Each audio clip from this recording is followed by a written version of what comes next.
today I opted to go and take a Can-Am demo ride at FRS Power Sports.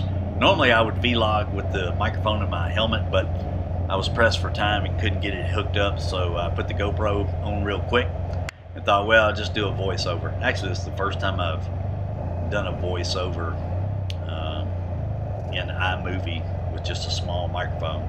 Some of our fellow wingers showed up. There they are right there. Hey, Gene. Anyway, this bike is kind of neat. They briefed us on the bike.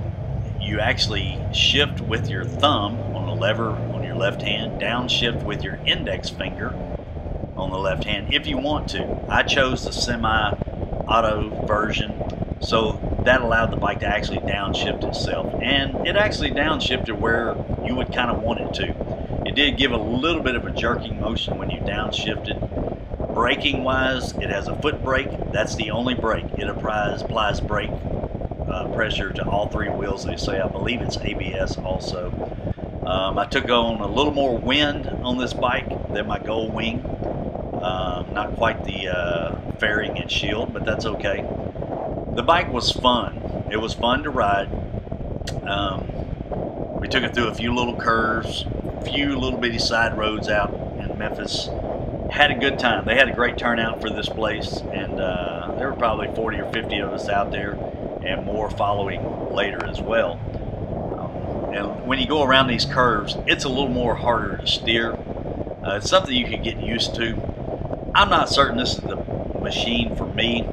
It might be great for somebody that wants two-up riding, but it's not comfortable on two wheels. Or maybe someone that's uncomfortable trying to balance a motorcycle.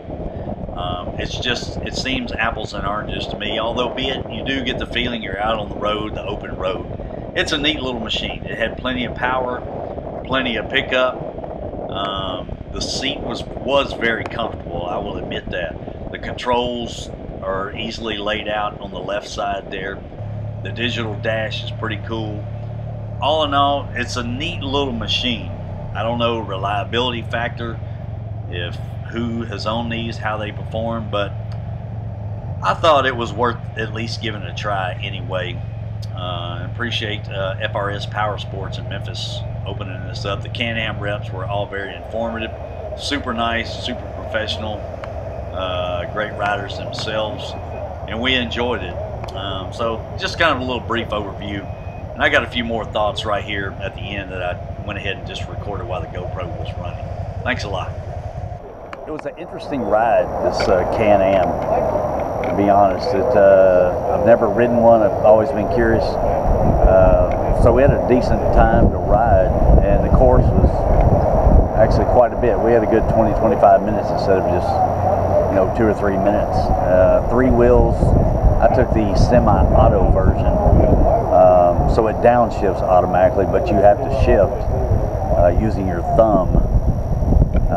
Interesting. It does have a lot of power. Almost kind of felt like I was on a go-kart for a moment. It handles completely different in the curves than on a motorcycle, but I don't know who this bike would be for. Probably not something I would be interested in, but I don't know. Maybe my wife, who has a motorcycle license but doesn't feel comfortable on 2 wheels, might be an option. Touring wise, I don't know. We didn't take it on the expressway, so I don't know how to do, but all in all, it was pretty fun.